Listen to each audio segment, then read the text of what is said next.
Bonjour, voici un exercice sur les nombres complexes. Donc vous avez ici, on va d'abord faire effectuer ce calcul, certainement pour l'utiliser dans le calcul du discriminant de delta.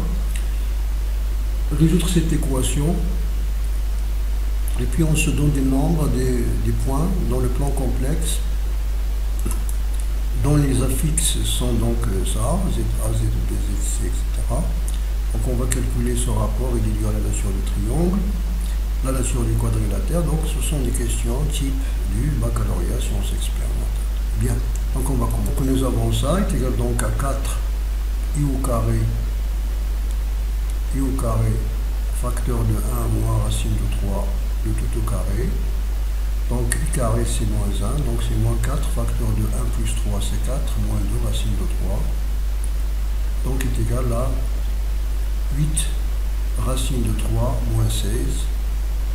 C'est ce que nous avons demandé de calculer. Deuxièmement, on va résoudre l'équation. Donc soit l'équation. Donc nous avons le discriminant delta égale à 2 facteurs de 1 plus racine de 3 le tout au carré, moins 4 fois 8 c'est 32.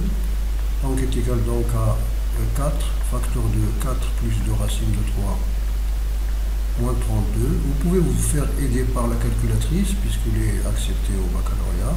Donc ça va nous donner 8 racine de 3 moins 16 que nous avons déjà calculé, qui est égal, pour s'en rappeler, c'est 2i facteur de 1 moins racine de 3 le tout au carré. Voilà, alors nous avons donc ici, vous avez delta est un nombre négatif, l'équation a 2 racines complexes. Vous avez l'équation à 2 racines complexes conjuguées Z1 et Z2. Donc vous avez Z1 est égal à, vous avez ici l'équation, c'est ça. Donc 2 facteur de 1 plus racine de 3 plus moins 2i facteur de 1 moins racine de 3 sur 2. Donc est égal à 1 plus racine de 3. 1 plus racine de 3 plus bien moins i facteur de 1 moins racine de 3, et Z2 est égal à Z1 bar. Si vous le laissez comme ça, c'est bien défini puisque Z1 est défini. Sinon, si vous écrivez ceci, c'est pas grave. Donc plus i facteur de 1 moins racine de 3. Donc si vous donnez l'ensemble de solutions de l'équation, vous pouvez tout simplement écrire les solutions telles que vous les avez notées, Z1 et Z2, c'est très bien. Attention, comme remarque, si vous voulez écrire la formule que vous connaissez, moins b moins racine de delta, il faut ici écrire moins b moins racine de moins delta, parce que le delta que vous avez trouvé ici est un nombre négatif. Donc faites attention à ça, donc moins racine de moins delta. Donc vous avez ici, donc on considère les points dans le plan complexe, les points A d'affixe de moins 2i, moins i et C de fixe de plus 3.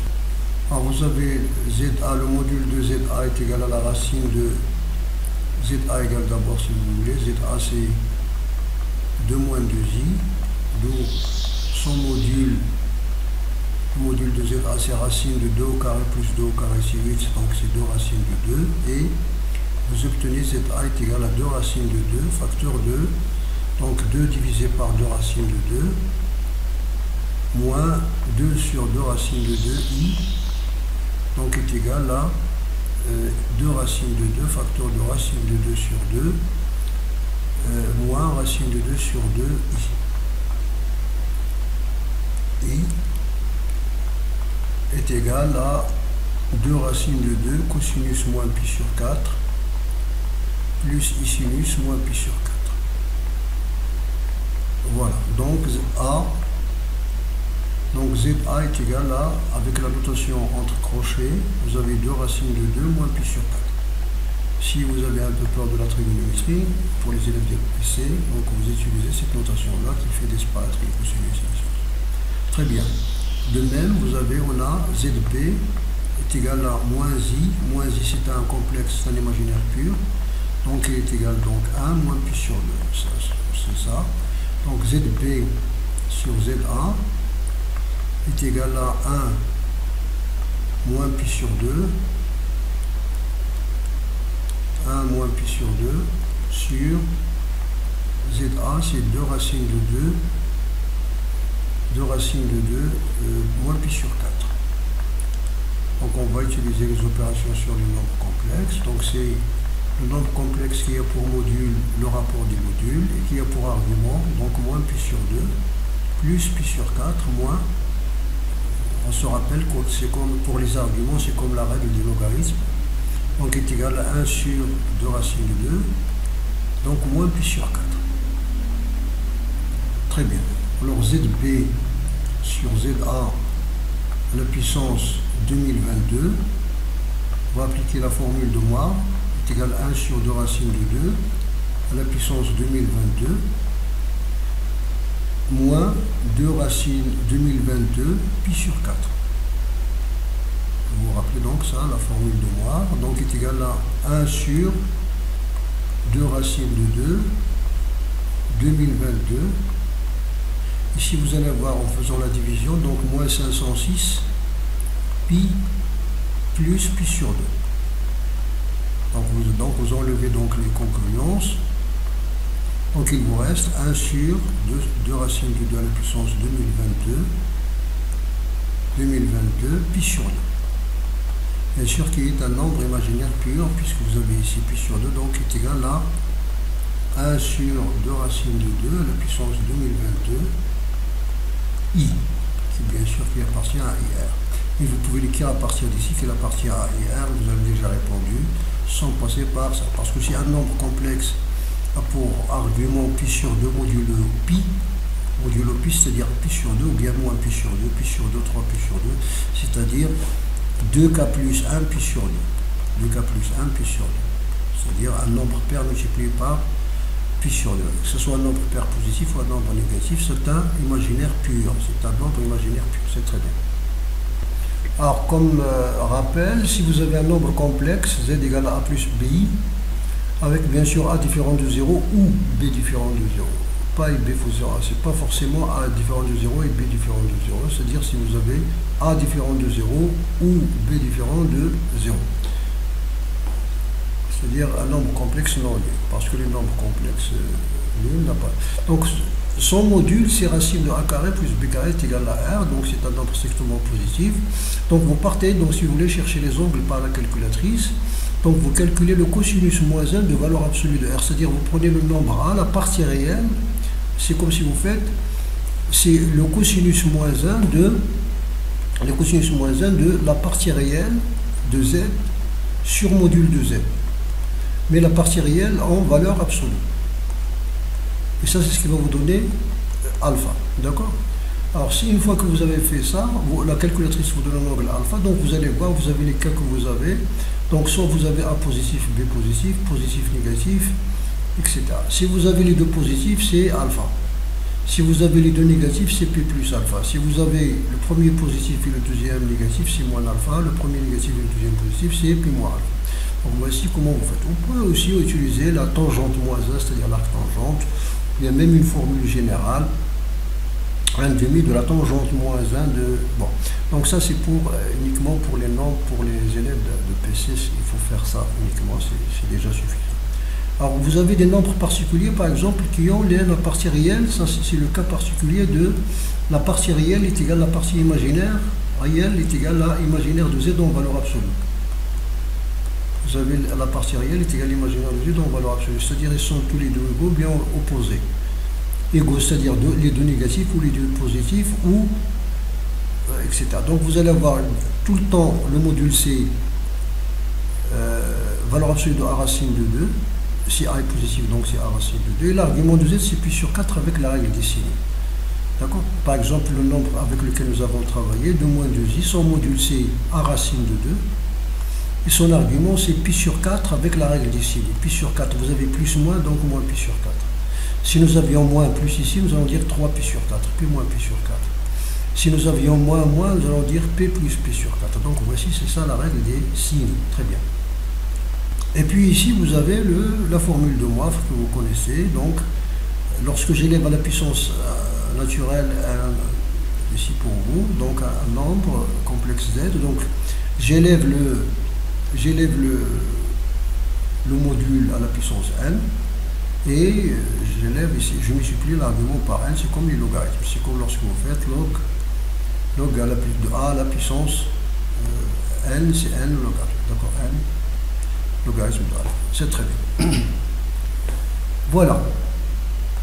Donc la deuxième question, on va calculer donc le nombre complexe za moins zb sur zc moins zb, c'est classique. Donc vous allez voir ici, donc 2 moins 2i, donc c'est 2 moins i. Ici vous allez avoir 2 plus 4i. 2 plus 4i, vous pouvez mettre, donc vous multipliez par le 1 demi. 2 moins i sur 1 plus 2i. Vous pouvez multiplier sans faire attention. Vous pouvez mettre i en facteur, donc ici. Mais généralement, le réflexe simple de l'élève de PC, c'est ça, c'est de faire la partie conjuguée, donc 1 moins 2i. Et vous, ici, vous avez carré plus carré. Carré de 1, c'est 1 au carré plus carré de 4. Donc carré plus carré, sans les signes, toujours. Donc carré plus carré, ça va nous donner 5. Donc est égal à 1 dixième, facteur de 2 moins 4i, moins i plus 2i au carré, c'est-à-dire moins 2. Donc ça va vous donner moins 5, donc ça va vous donner moins 1 demi de i. Donc vous allez avoir moins 1 demi de i. Donc moins 4, moins 5, ça fait moins 1 demi. Ça c'est zb, moins zc, donc moins 1 demi de i. Appartenant à R. Alors vous allez voir ici comme za moins zb sur zc moins zb appartient à R, alors vous avez AB est orthogonal à ABC, c'est-à-dire ABC est rectangle de sommet B, donc en B, rectangle en B. Très bien. Ici, si vous voulez, donc lorsque vous avez deux nombres complexes avec la partie imaginaire de l'un est égale à moins la partie réelle de l'autre. C'est-à-dire, vous voyez, ils ont un partie imaginaire, partie réelle égale partie imaginaire égale. D'accord? Donc vous allez voir ici, donc on peut mettre, dans ce cas-là, vous mettez i en facteur. Donc si vous mettez par exemple i en facteur en haut, donc vous allez voir ici, moins i en facteur, si vous avez ici, ou en bas, si vous voulez, 2 moins i. Si c'est clair, si vous mettez i en haut, vous allez voir moins 2 moins i. 2i fois 2c, 2i fois c, moins i carré, c'est 1. Donc vous simplifiez, il va vous rester 1 sur 2i, et 1 sur 2i c'est moins 1 demi sur i, en multipliant par i au carré. Donc sans avoir à faire la partie conjuguée. Vous pouvez le faire, ça toujours est possible, à condition que nous avons dit, partie réelle du numérateur est égale à la partie imaginaire, et partie, voilà, l'inverse est égal à, voilà. La deuxième remarque, vous avez ce que nous avons calculé ici, donc le module de ce nombre complexe. Si c'est un nombre complexe, ils ont le même module. Alors ils ont le même module, c'est pas qu'on fausse bien sûr. Donc le module du rapport sur le rapport du module, vous avez ça. Qu'est-ce que ça veut dire? Ça veut dire que la distance AB est égale à 1 demi la distance BC. Ça veut dire que ce triangle n'est pas isocèle. Très bien. Là, on va chercher la nature du quadrilatère, de ce quadrilatère AECB, avec bien sûr E, c'est le point d'un fixe 4 plus 2i. Très bien. Donc on va chercher ZA plus ZC, c'est-à-dire ici le premier sommet plus le troisième. Et le premier sommet plus le troisième. Ici vous avez AECB, donc on va chercher est-ce que ZA plus ZC, premier plus troisième, deuxième plus quatrième. C'est-à-dire est-ce que les diagonales ont un même milieu.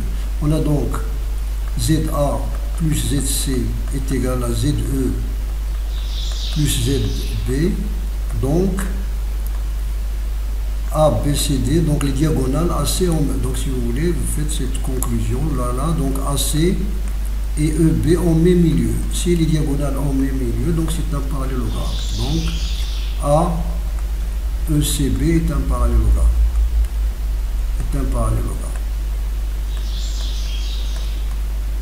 Et dans ce cas-là, vous n'avez rien à lui ajouter. Et comme il a un coin qui est rectangle, et comme ABC, rectangle en B,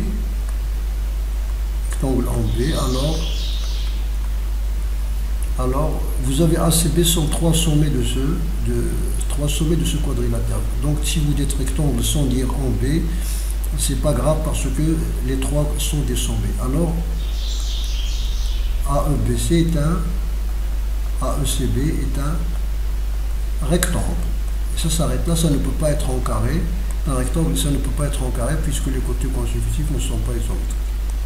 L'autre façon de faire le parallélogramme, c'est de, d'abord, l'habitude à avoir, c'est de tracer toujours dans le brouillon un parallélogramme pour savoir. Donc, vous voulez avoir que AE est égal à CB. AE égale à AECB. Donc, AE égale CB. AE égale à BC. Pardon, AE égale à BC. Donc, vous allez avoir ZE moins ZA est égal, et ZC moins ZB est égal. Vous allez dire donc AE est égal à BC, par suite AECB est un parallélogramme. Comme si vous voulez retenir, si vous voulez, le deuxième sommet moins le premier est égal au troisième moins le quatrième. Alors que dans la méthode du diagonal, c'est plus simple. C'est-à-dire, vous dites, il faut avoir, c'est-à-dire Z premier plus Z troisième égale à Z deuxième plus Z quatrième. Et vous dites, donc les diagonales ont en même milieu par suite. C'est simple. C'est-à-dire, vous n'avez pas à faire ni au moins, ni inverser, ni rien du tout. Vous dites premier plus troisième, deuxième plus quatrième. Si vous voulez faire avec cette méthode, si vous faites comme ça en classe, c'est très bien aussi. Mais c'est deux méthodes qu'il faut faire. Il ne faut pas faire de parallèle, ni de distance, ni rien du tout. Soit vous faites ça, ou bien ça. C'est-à-dire les diagonales, ou bien les vecteurs. Alors, donc on va chercher l'ensemble des points MZ qui vérifient cette relation, comme on vous a dit, IZ moins 2 moins 2I sur Z moins 2 moins 3I appartient à R. Alors vous avez une méthode géométrique, toujours une méthode algébrique et une méthode en utilisant les propriétés. C'est-à-dire qu'un nombre complexe est réel lorsqu'il est égal à son conjugué. C'est-à-dire quand Z appartient à R, c'est équivalent à dire Z égale à Z bar. Vous pouvez aussi utiliser ça. Très bien. Alors on rappelle d'abord que dans le cours vous avez ici 3 points sont 2 A2 distincts, c'est-à-dire A différent de B, B différent de C, A différent de C, parce que si deux d'entre eux sont égaux, ils sont alignés forcément. Donc, alors, nous avons vu dans le cours, et d'affixe Z1, Z2, Z3, sans savoir Z1 ce qui est l'affixe de A ou de B ou C, on ne sait pas l'essentiel, les affixes dans n'importe quel ordre, c'est-à-dire A, Z1 dial A, ou le dial B, ou le dial C, donc vous prenez, donc ça veut dire vous prenez n'importe, vous fixez Z1 ou Z2 ou Z3 au hasard, et vous allez voir s'il appartient à R, A, B, C sont alignés. Ça veut dire aussi que C appartient à la droite AB, et ça veut dire aussi que l'un des points est l'homotistique de l'autre, ou bien ça veut dire que aussi que l'un des points est barycentre des deux autres. Bien. Alors ici, pour pouvoir appliquer cette propriété, ce qui nous gêne, c'est le I. Ce I-là nous gêne, c'est-à-dire qu'il ne va pas y avoir de I. Donc on va multiplier par I, on va dire par exemple A est égal à moins IZ moins 2 moins 2I sur Z moins 2 moins I. On a IA, A appartient à R, c'est équivalent à dire que IA appartient à IR, c'est-à-dire si vous multipliez par I un réel, il devient un imaginaire pur, comme si vous multipliez un nombre positif par un moins. Donc vous allez avoir IA est égal à quoi est égal à IA est égal à moins Z plus donc moins 2I, vous multipliez par I, donc moins 2I au carré plus 2 sur Z moins 2 moins 3I. D de moins 2 moins 3I. Qui est égal, donc ça c'est A est égal, donc si vous enlevez le moins, c'est Z plus 2I moins 2 sur Z moins 2 moins 3I. On n'a pas multiplié le dénominateur par I parce que si un nombre est imaginaire pur, son opposé est aussi imaginaire pur. C'est-à-dire si AI est imaginaire pur, AI est un imaginaire pur, donc moins AI aussi est un imaginaire pur, appartient donc à AIR. Ça veut dire donc Z moins, donc ici 2 moins 2I sur Z moins 2 plus 3I, 2 plus 3I appartient à IR. D'où, alors Z, comme ça vous faites Zm pour faire apparaître le M, moins ZA sur Zm moins ZC appartient à IR. Ça veut dire que les points M, nous avons vu ça, l'ensemble des points et le cercle C dont un diamètre est AC privé, c'est-à-dire sans le privé du point C. Le privé du point C, c'est très bien. C'est-à-dire c'est l'équation d'un cercle définie par un de ses diamètres. Un diamètre, c'est 2 points. Je vais vous parler en abscisse en ordonnée, comme ça vous retenez vite. Donc vous avez 2 points, ça veut dire 2 abscisses et 2 ordonnées. Première abscisse, deuxième abscisse. Ici vous avez donc vous avez cette abscisse-là et celle-là. L'ordonnée c'est ça. Donc x moins première abscisse, facteur de x moins deuxième abscisse, plus y moins première ordonnée, etc. égale à 0. Tout simplement, et vous effectuez, vous arrangez, vous avez l'équation du cercle. Et cette équation, bien sûr, c'est la même que celle-là. Si vous effectuez, en principe, c'est la même chose. D'accord? Très bien. Donc, en utilisant la méthode algébrique, on pose, donc vous posez à chaque fois, z est égal à x plus y, préférable, pour vous rappeler les équations de droite et de cercle, avec x différent de 2, y différent de 3, ou y différent de 3, ou c'est pareil. Pourquoi? Parce que z est différent de c. Alors A appartient à R signifie que signifie que vous remplacez donc ça, donc z par cette équation-là. Vous l'écrivez sous la forme algébrique, le numérateur et le dénominateur. Vous pouvez multiplier éventuellement par moins, donc moins. Ici vous allez avoir un moins. Donc vous allez voir ici un plus. Ici vous allez voir 2 moins x au lieu de x moins 2. Vous allez voir 2 moins x, pardon. Alors ici vous allez avoir moins 2 plus x, donc vous allez voir ici x moins 2. Voilà, donc en multipliant par moins, donc vous allez voir ça, 2 moins x, Voilà, donc vous avez ça, donc ici c'est un plus. Oh là là. Donc voici, donc en multipliant par moins. Et puis vous cherchez la partie, vous l'écrivez sous forme algébrique. Donc vous allez voir. Alors voici donc, lorsque vous cherchez la partie conjuguée, voici la partie conjuguée, donc ce nombre complexe, sa partie réelle c'est ça, c'est cette partie-là, et sa partie imaginaire c'est celui divisé par ça. Donc puisqu'il appartient à R, donc la partie imaginaire est différente de 0. Puisque nous avons supposé que x est différent de 2, y est différent de 3, donc le dénominateur est non nul. Donc ça nous donne donc la partie réelle, puisque nous avons donc la partie imaginaire est nulle, ça veut dire ça. Ici, vous mettez x moins 2 parce que c'est le carré. Vous multipliez les deux membres par moins. Vous avez ici un plus et vous avez ici y moins 3. Y moins 3 ici. Donc ici un plus. Donc vous avez la même équation que nous avons donnée. Vous allez dire l'ensemble des points, c'est le cercle d'équation. Et puis vous vérifiez ce point-là que vous avez enlevé. Le point que vous avez enlevé ici, il faut le vérifier. C'est-à-dire vous remplacez x. Si x égale à 2, y égale à 3. C'est-à-dire la négation. Alors si x égale à 2, ça vous est 3, ici y égale à 3, c'est 0, donc ici ça vous donne 0, ici ça vous donne donc 0, x égale à 2, y égale à 3, ça vous donne 0, 0 plus 0 égale à 0, donc le cercle C appartient à ce cercle, donc il faut l'enlever. Donc vous dites c'est le cercle d'équation, voici son équation, donc l'ensemble de solutions c'est le cercle d'équation, x carré plus y carré moins 4x moins y moins 2 égale à 0, privé du point C. Privé de C. Point C, très bien. Donc soit R, la rotation de centre est donc plus sur 3. On considère un point M, Z', l'image du point M, Z par R. Donc nous savons que Z' moins ZO est égal à EI pi sur 3, Z moins ZO, c'est-à-dire l'expression de la rotation, moins ZO. D'où ZO égale à 0, donc Z' est égal à EI pi sur 3, Z et puis sur 3, Z. Donc ça c'est l'expression complexe de la rotation. D'accord, à tout point. Ceci est l'expression complexe de la rotation R. Vous avez en général l'expression analytique d'une expression complexe d'une rotation. La rotation R, il s'écrit c'est Z' est égal à AZ plus Z' est égal à AZ plus B. Avec A bien sûr, et B appartient à C aussi. B est un nombre complexe.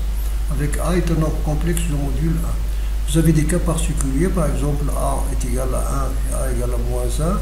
Ce sont des nombres complexes des réels de module 1. Dans ce cas, ça vous donne des rotations mais particulières. L'une, c'est une translation et l'autre, c'est une symétrie.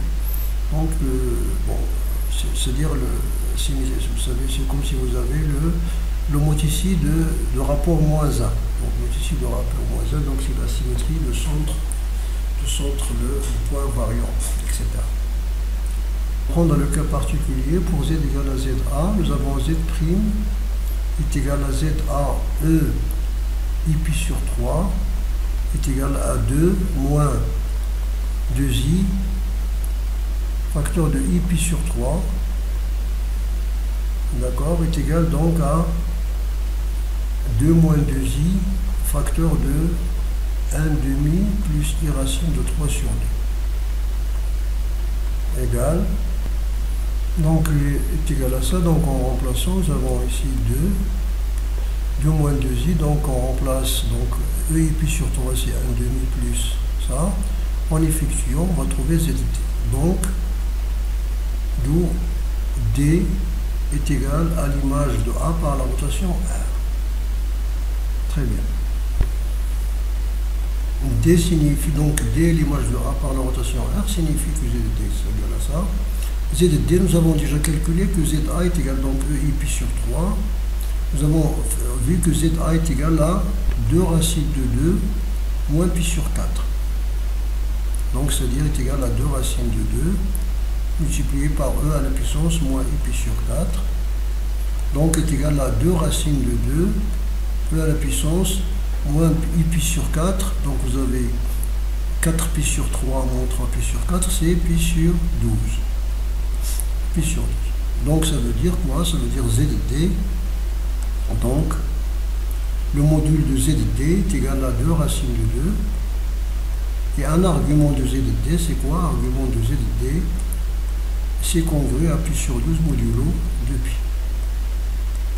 Donc, on a obtenu donc une forme, donc l'écriture géométrique de ZD, une écriture trigonométrique, pardon, c'est 2 racines de 2 cosinus pi sur 12 plus I sinus pi sur 12.